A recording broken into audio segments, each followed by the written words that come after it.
Kenny Prasetyowati, peneliti dan analisis kebijakan KPPOD mengatakan bahwa Omnibus Law akan membuat pengawasan Pemda berkurang seperti pada masalah AMDAL dan IMB. Itu kan sudah dihapus ya, bahasa apa istilahnya, persyaratannya, kemudian juga pembahasan teknis-teknisnya. Tetapi di apa istilahnya bagian pajak dan retribusi itu masih dikenakan pungutan. Nah ini kan sesuatu yang tidak konsisten gitu loh. Makanya tadi kami sebenarnya bukan ke pajak dan daerahnya, tetapi lebih ke IMB yang dihapuskan. Tetapi di Omnibus Law masih kemudian ditarik retribusinya. Ini kan lucu, maksud kami ketika kemudian ini sepertinya agak missing atau mungkin ini juga karena typo ya. Kami tidak berharap ini adalah typo. Bagaimana kemudian penyusun Omnibus Law itu tidak bisa memahami bahwa yang pasal atas itu sudah menghapus loh gitu. Kemudian kok di bawah masih dimasukkan lagi. Ini kan jangan-jangan ada beberapa apa istilahnya konteks yang tidak kemudian dimasukkan atau terburu, kami kurang paham. Tetapi yang pasti kami melihat di IMB ini adalah PAD, pendapatan paling besar di daerah. Saya punya rumah di Jakarta sudah lulus. Ketika saya mau punya rumah lagi di daerah Banten, saya nggak perlu gitu.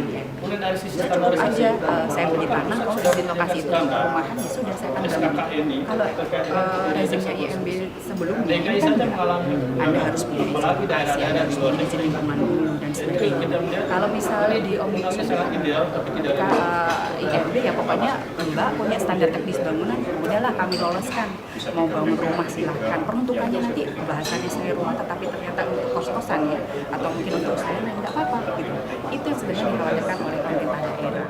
Saya Maulana Esnarto masih dalam HBM TV News Interview di edisi kali ini, masih di ruangannya Pak Mihradi. Senang sekali kami bisa terus menjumpai dan bisa memberikan informasi kepada Anda. Masih dalam perbincangan kami di Omnibus Law, tadi kita sudah lihat video laporan kami dalam flash news kami mengenai Omnibus Law dan kewenangan daerah yang merasa agak terganggu dengan rancangan undang-undang Omnibus Law karena merasa kewenangan mereka dipangkas oleh pusat dan terjadi sentralistik di pusat. Nah, kita masih akan bicara soal itu. Sekali lagi bahwa perbincangan ini akan menghadirkan masukan konstruktif bagi si pembuat undang-undang agar rancangan undang-undang ini akan menjadi undang-undang yang sangat baik. Saya masih bersama Pak Mihradi di kesempatan kali ini. Tadi kita sampai pada kewenangan pemerintah daerah. Tapi yang paling banyak juga disoroti Pak Mihradi adalah soal cipta kerja, efektivitas investasi, gitulah. Jadi saya nggak tahu nih, menurut Anda ada ungkapan dari Faisal Basri misalnya bahwa sebenarnya Indonesia itu bukan minim investasi luar biasa, tapi hasil sedikit, gitu loh. Apakah hukum juga bisa menjelaskan itu, Pak Mihradi? Ya. Kalau saya melihat sebenarnya kalau RU Omnibus Law fokus misalnya, sebenarnya kan isu-isunya bisa diidentifikasi ya. Semangatnya tadi satu soal perizinan tentu di sektor-sektor bisnis yang strategis.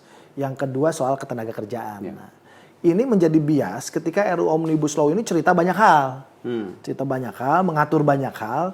Sehingga justru yang menjadi pesan utama dari Pak Presiden menjadi agak bias di dalam RU Omnibus Law. Karena tadi sibuk mengurusi semua perizinan-perizinan yang sampai masa sih puskesmas kita buka misalnya di Lok Semawe atau di negara pelosok, daerah pelosok gitu. Harus sampai ke pemerintah pusat gitu yang ngurusin izinnya buat puskesmas gitu. Nanti jangan-jangan PAUD juga harus buka ini posyandu sampai harus presiden yang ngurusin kira-kira aja kalau sampai separah itu ya. Menurut saya jadi semangatnya menurut saya untuk itu. Maka saya menghadirkan solusi kalau memang ingin mengundang investor, kalau tadi paradigmanya memang investasi tidak menarik, walaupun tadi Pak Faisal Basri mengatakan juga itu mungkin masih bisa investment banyak ya, tapi hasil sedikit. Nah ya bisa diperdebatkan mungkin dari segi hukum sih sebenarnya kan yang menjadi persoalan yang digelisahkan selama ini soal kepastian. Kepastian baik waktu maupun dari segi terbitnya ya, maksudnya aturan-aturannya yang dasar. Itu aja harus sebenarnya dibenahi. Yang kedua adalah jangan lupa sebenarnya ada terobosan-terobosan yang selama ini belum diefektifkan. Misalnya soal perizinan terpadu. Bagaimana nih kabarnya? Perizinan terpadu. Udah punya PTSP. Ya, PTSP. Kan sekarang ketika ditarik ke pusat, gimana nih kabar PTSP yang di berbagai daerah? Ya, mungkin kan anekdotnya perizinan terpadu satu pintu kan gitu ya. Tapi jendelanya banyak kan gitu. Nah ya itu. Jadi kita ini senang menciptakan hal-hal baru ya Sementara yang lama itu tidak dievaluasi dulu dan Oke. tidak direvisi. Beberapa pakar misalnya menganalisis naskah akademiknya RUU Omnibus Law juga menarik gitu. Tidak berangkat masa lalunya gimana sih masalahnya, tapi cerita yang ke depan dalam terus. identifikasi naskah akademisnya. Iya, tidak muncul, Bahwa tidak ada data sekunder yang Ya, dijadikan menceritakan- alat untuk melakukan hipotesa sehingga harus ada penelitian. Betul. Jadi Oke. langsung ke cerita yang barunya yang sekarang mau diatur, misalnya soal apa itu perizinan yang tersentral tadi ya, lalu bagaimana metode yang terbaru, tapi tidak ada evaluasi dulu. Harusnya kan naskah akademik itu menceritakan kegelisahan Pak Jokowi tentang soal investasi yang tidak lancar, misalnya soal perizinan yang tidak pasti dan sebagainya. Ini menurut saya juga jadi problem. Jadi solusinya menurut saya ke depan, ini sekarang bolanya panasnya kan ada di parlemen, di DPR. Iya, betul. DPR harus hati-hati mengidentifikasi RUU Omnibus Law. Pertama, tetapkan skala prioritas. Jangan semua undang-undang dibahas. Bahkan sampai undang-undang pers juga kan ditambah Ya, sanksinya kan. betul. Itu apa kaitannya? Apakah mau mengundang pers asing atau apa gitu misalnya. Terus juga perguruan tinggi kan sampai diatur. Padahal perguruan tinggi kita kan juga kan mesti kita proteksi nih. Semangatnya kan belum tentu kita semua bisa global karena hak atas pendidikan kita kan masih belum terpenuhi ya, kecuali mungkin negara-negara kita sudah sejahtera. Jadi prioritas saja dibuat. Misalnya apa? Soal ketenagakerjaan dikelirkan gitu. Tentu harus menyeimbangkan antara kepentingan pengusaha dan pekerja. Ya. Kemudian soal perizinan apa saja yang strategis yang memang yang perlu disentralkan dan mana yang perlu didesentralisasi. Itu yang harus dilakukan. Yang kedua adalah melibatkan partisipasi publik, partisipasi masyarakat. Tidak bisa dihindarkan bahwa RUU Omnibus Law ini kesannya elit. Karena katanya sampai ada satgas di Kadin untuk apa? Untuk RUU Omnibus Law. Tapi nggak ada satgas di Serikat Pekerja gitu. Bahkan Serikat Pekerja nggak diundang. Padahal ngatur undang-undang ketenagakerjaan kan lucu. Itu yang perdebatan yang sempat diprotes mahasiswa soal cipta kerja dan cipta para kerja, buruh gitu betul. ya. Oke. Jadi ini kan nggak TikTok gitu loh. Pengusaha udah siap antisipasi, bahkan diajak rapat terus katanya ya kabarnya di kementerian dan sebagainya. Sementara pekerja kayak di belakangin gitu. Serikat pekerjanya kasihan gitu loh. Padahal kan namanya ketenagakerjaan, berarti harus ada dua hubungan, pemberi kerja dan penerima kerja. Itu juga mesti ada partisipasi, mesti dilibatkan publik. Dan yang ketiga mungkin juga harus dibuat skala prioritas lah. Kalau misalnya memang keadaan sekarang sedang misalnya lagi musim corona dan sebagainya, mungkin lebih baik ditunda dulu kalau tidak punya energi cukup untuk itu. Lebih kepada bagaimana menangani wabah yang lebih itu. Walaupun nanti ke depan tentu RUU Omnibus Law harus betul-betul dibuat secara baik, betul-betul tidak tergesa-gesa mungkinnya, dan betul-betul tadi membangun skala prioritas. Tapi kan secara politik dikabarkan bahwa praktis hanya satu partai saja yang tidak setuju dengan Omnibus Law.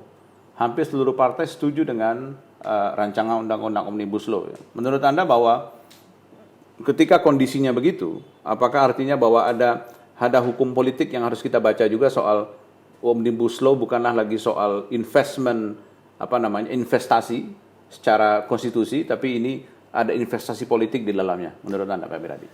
Ya kalau bacaan saya sih idealnya ya, saya bukan kelompok yang pro kontra absolut ya, artinya tolak sama sekali RUU Omnibus Law atau dukung sama sekali RUU Omnibus Law. Menurut saya juga kita sebagai publik dan masyarakat harus diedukasi bahwa kita itu lebih kepada bagaimana menjaga kontennya. Jadi artinya RUU Omnibus Law oke, tapi syaratnya apa kalau mau disepakati. Kalau saya mengatakan bahwa RUU Omnibus Law bagi saya sebagai akademis bisa didukung kalau tadi dibuat skala prioritas, nggak semua undang-undang, perizinannya pun yang strategis dan melibatkan partisipasi publik.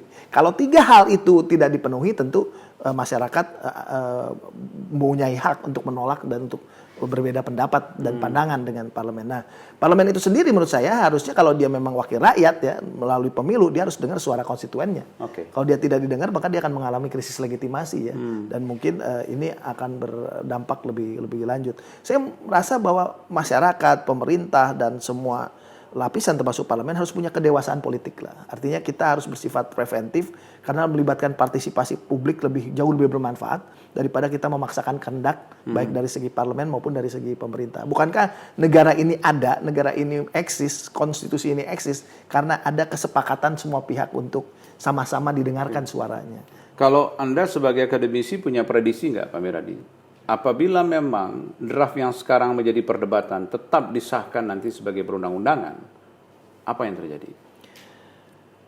Saya ngelihat walaupun mungkin keadaan kondisi kita kelihatannya masyarakat seperti pasif, tapi menurut saya bisa saja terjadi gelombang protes yang besar terhadap itu. Dan yang kedua tentu saja ini menjadi hal yang tidak diharapkan ya, karena kita bisa mundur ke belakang. Kita punya pengalaman masa lalu lah, Orde Lama maupun Orde Baru kan berangkat dari kesalahan ketika partisipasi dikucilkan. Karena kemudian, bahasa Anda soal sentralistik itu memang banyak mengingatkan orang terhadap Orde Baru sebenarnya. Iya, itu referensinya ke Orde Baru. Jadi memang di masa demokrasi ini kita butuh pemimpin yang sabar dan punya energi yang cukup kuat, karena demokrasi itu pasti bising, demokrasi itu pasti berdebat, demokrasi itu pasti ricuh. Nah, itu perlu energi ekstra. Sebab kalau tidak begitu akan kecenderungan pemimpin akan mereview atau kembali ke masa lalu yang masa di mana otoritarian itu kuat, sentralisasi itu kuat, sehingga memang segalanya mudah tapi tidak kuat lama. Nah, tapi kan motif baik dan bukan maksud untuk bisa menghilangkan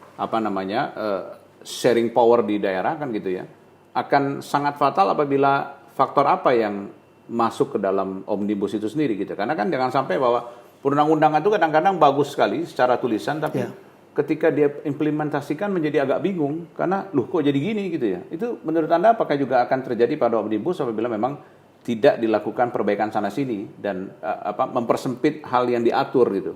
Menurut Anda gimana? Iya, itu akan terjadi memang pasti akan ada gelombang protes ya di daerah, dan mungkin juga nanti pemerintah daerah akan apatis ya. Ketika kewenangannya udah nggak ada gitu, jadi lama-lama nanti tes case-nya kan soal IMB ya sebenarnya ya. Iya, AMDAL itu ditiadakan dan sebenarnya kan akan diganti dengan instrumen yang lebih sederhana dan sebagainya. Itu aja waktu itu sudah mulai berdebat luar biasa. Akan mulai apatis, dan nanti mereka malah menjadi provokator ya kepada masyarakatnya karena merasa tidak dilibatkan, dan nanti menjadi sesuatu yang aneh ya. Ada pilkadanya demokratis, dipilih langsung oleh rakyat, kepala daerahnya betul-betul legitim misalnya, begitu dia duduk nggak punya kewenangan apa-apa. Jadi makan gaji buta gitu loh. Walaupun kita akui bahwa ada ekses otonomi daerah yang kewenangannya berlebihan, tapi di sisi lain kan tidak berarti juga menghilangkan sama sekali kewenangan. Itu yang penting. Di kampus sendiri bagaimana reaksinya? Mahasiswa bagaimana reaksinya? Karena sekali lagi beberapa kebijakan tentu akan lihat bagaimana reaksi mahasiswa terhadap kebijakan-kebijakan yang urgent. Karena beberapa anggota parlemen juga mengajak anak kampus atau teman-teman kampus untuk turun ke jalan juga untuk memberikan masukan. Saya nggak mau pakai bahasa demonstrasi, tapi memberikan masukan ala mahasiswa di era demokrasi tentang beberapa hal dalam omnibus. Di kampus Anda sendiri bagaimana reaksinya? Kalau di saya itu memang pertama mahasiswa juga banyak melakukan kajian, itu yang kabar yang menggembirakan. Jadi ketika mahasiswa nanti unjuk rasa dan sebagainya tidak asbun ya, artinya betul-betul dikaji. Terus yang kedua memang perlu energi lebih ya, karena pasalnya tebal gitu ya. Bacanya mungkin kalau yang tidak biasa baca draft undang-undang itu seperti yang memusingkan gitu. Tapi kalau tahu kuncinya sebenarnya intinya sih sederhana. Usul-usulan sentralisasi perizinan, kemudian soal pemerintah pusat yang dominan gitu ya. Dan aturan-aturan yang terkait cipta kerja, kesehatan dan lain-lain. Iya, dan lain-lain perpajakan dan sebagainya. Ini menurut saya sih isu paradigma awalnya itu seperti itu. Tapi memang kalau nggak cermat membaca pasal-pasalnya itu jadi kayak kemana-mana gitu. Padahal semangatnya gitu sih. Pak Miradi, terima kasih banyak sudah bersama kami di kesempatan kali ini. Mudah-mudahan bermanfaat, karena sekali lagi bahwa kita tidak ingin menyalahkan siapapun, tapi bicaranya bahwa ada solusinya. Omnibus itu bukan tidak baik, tapi menjadi tidak baik apabila ada celah-celah yang bisa digunakan oleh orang-orang tidak bertanggung jawab untuk bisa memanfaatkan itu sebagai pengambil alihan kekuasaan, penyalahgunaan kekuasaan. Itu yang harus diperhatikan. Tapi sekali lagi bahwa mudah-mudahan masih ada pembahasan sana sini yang bisa dilakukan, karena waktunya juga masih panjang. Untuk tidak terburu-buru, kita juga undang-undang kita harus baik sehingga nggak perlu ada judicial review lagi, kan capek juga. Di MK judicial review terus, terjadi perdebatan. Negara ini butuh energi lebih besar daripada itu untuk membangun. Terima kasih banyak, Pak. Sama-sama. Di kesempatan yang sangat sulit ini Bapak bisa temui kita juga. Walau orang lagi tiarap, kampus juga tiarap, tapi terima kasih. Terima kasih banyak Anda yang sudah bersama kami di HBM TV Official News Interview bersama saya Maulana Isnarto. Di kesempatan kali ini Anda bisa subscribe channel kami, like, share, dan komen. Anda bisa berikan komen apapun tentang apa yang diberikan analisis oleh kami di kesempatan kali ini. Saya Maulana Isnarto, sampai jumpa.